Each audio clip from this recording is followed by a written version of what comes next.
You know, over the past several weeks, there's been all this buzz on mainstream media about Jesse Smollett, the Chicago police, and him making up the story and blah, blah, blah. But well, you know what?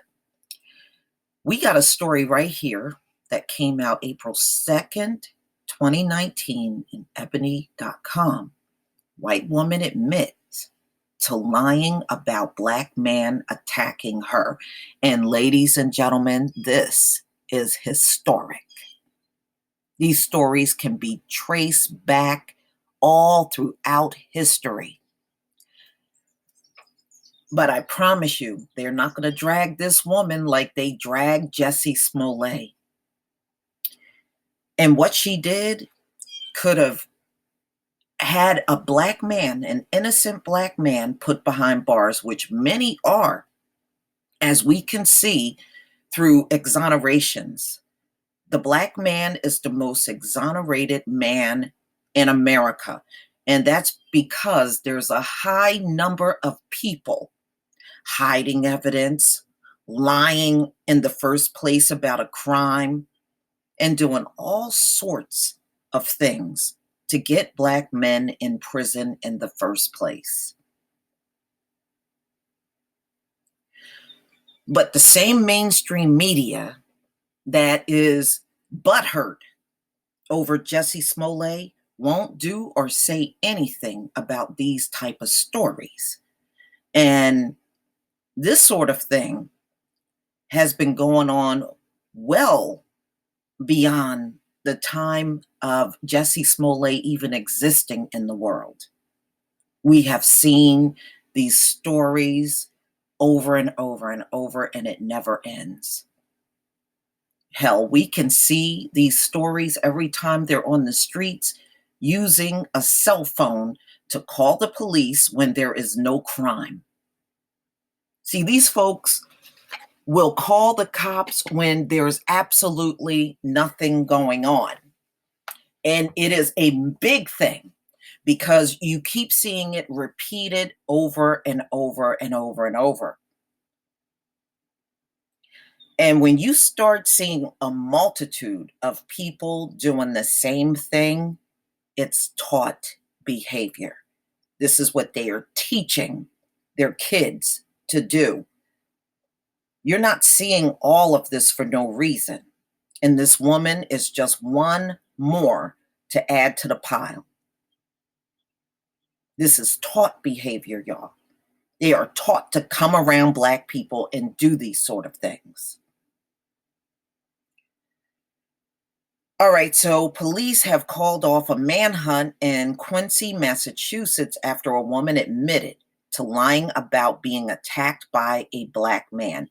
And see, they always use the black man because they know they're going to get a huge reaction from it. These women are lacking in attention, probably don't have anybody in their life. And if they do have someone there, they're not paying much attention to them.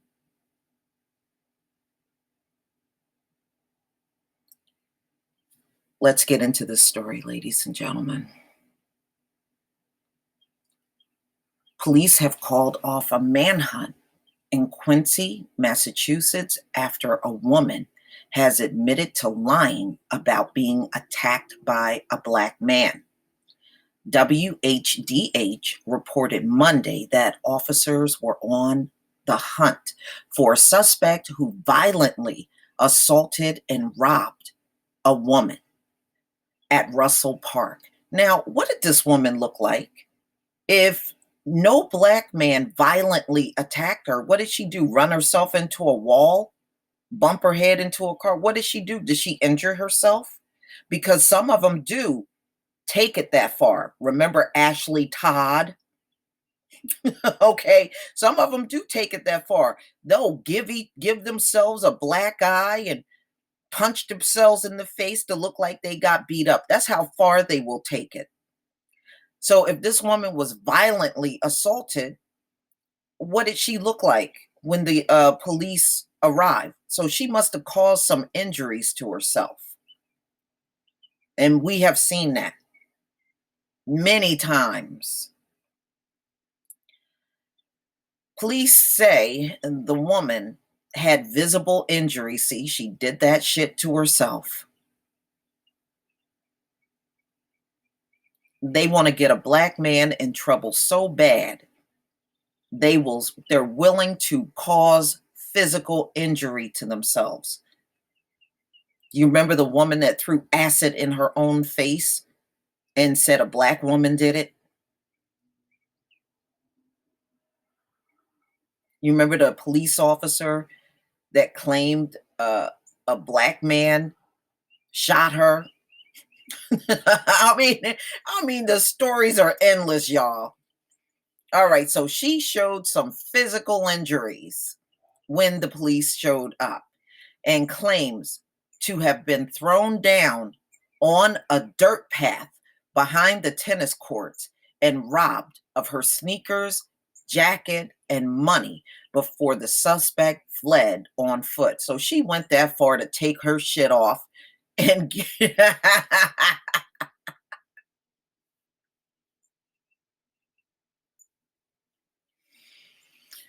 you know, this is ridiculous. So she went that far to take her sneakers off, take her jacket off.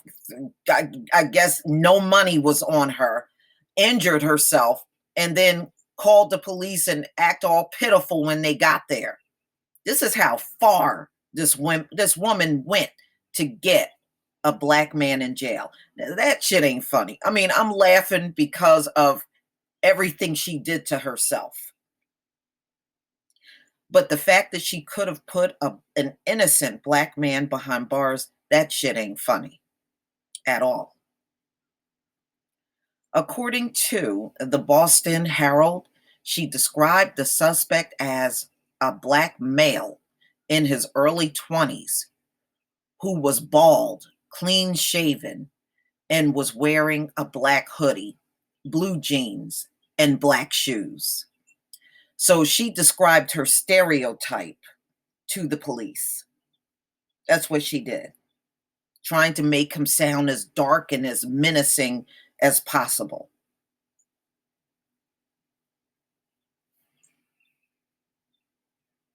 After reviewing park surveillance footage, there you go. They had cameras out at the park. So she had no choice but to admit it, y'all. If those cameras were not there, she would have still been running with this story. And we all know it.